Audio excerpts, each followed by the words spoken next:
Well, it's a warm welcome along to our Premier League weekend preview. Myself, James Mason, and next to me, Jack Ogalbe, have picked out 3 matches on a Saturday for you. And we'll start with the early kick-off then at 12:30. It's at St James's Park as Newcastle United take on Manchester City. Now, the match odds for this one, well, Newcastle are the massive outsiders. It's 16-1 to pick up all 3 points. As for City, the defending champions, they are firm 1-5 favourites then to get all 3 points. Now, it should be an interesting game between these two sides. Now, Newcastle had that 2-0 defeat to Aston Villa last time out. That was on Monday evening. It ended a 3-game unbeaten run for them. As for Manchester City, well, after that 3-1 defeat by Liverpool before the international break, they've hit back with a victory over Chelsea. They drew with Shakhtar midweek in the Champions League.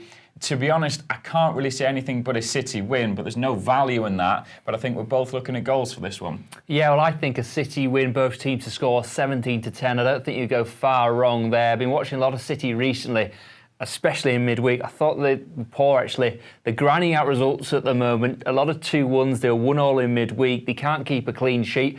Newcastle, I think, will score, but whether they'll score twice, I'm not quite sure about. I think City will have too much of them going forward.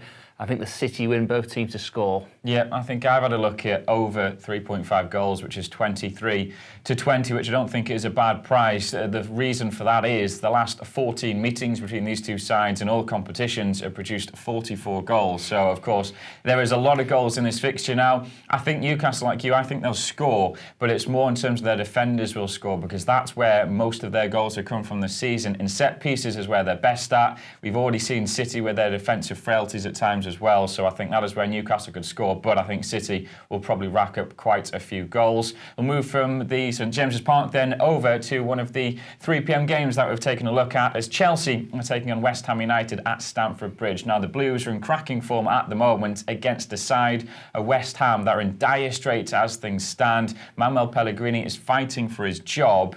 This can only really go one way with a Chelsea win. You think so, don't you? No win at Stamford Bridge since 2002 for West Ham. It's been a long wait for Hammers fans. Like you say, Manuel Pellegrini's fighting for his job.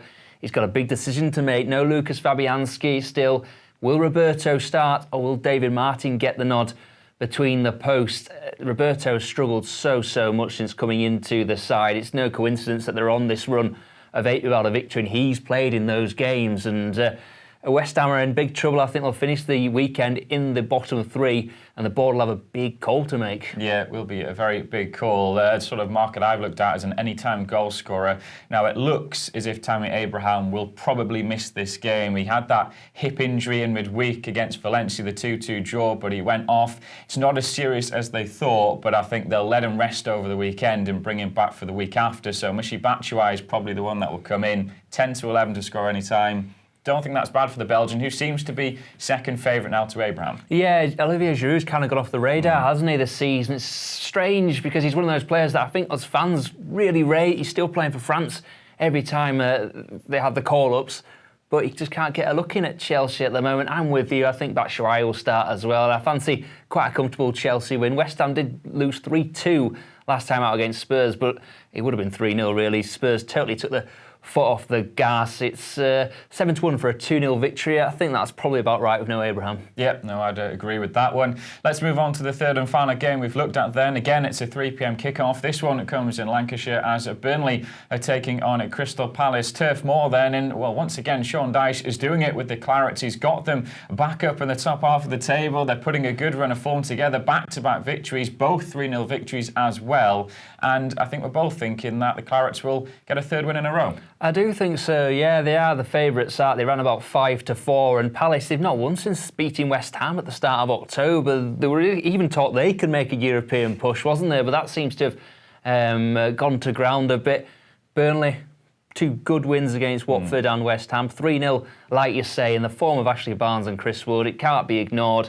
Around about 21-10 to open the scoring is Ashley Barnes, 9-5 Chris Wood. So decent odds, and they both scored in those 3-0 victories, and they look like the form partnership in the Premier League at the moment. Yeah, they do. Since they both signed new contracts, wasn't it? They've scored in the next 2 games each there, so 2-2 for both of them. And yeah, it is a fearsome strike duo at the moment. Well, that is all the time we have for you then. There are our thoughts on the 3 games that we have picked out. Let us know yours via our social media channels, and also don't forget to hit that subscribe button on YouTube.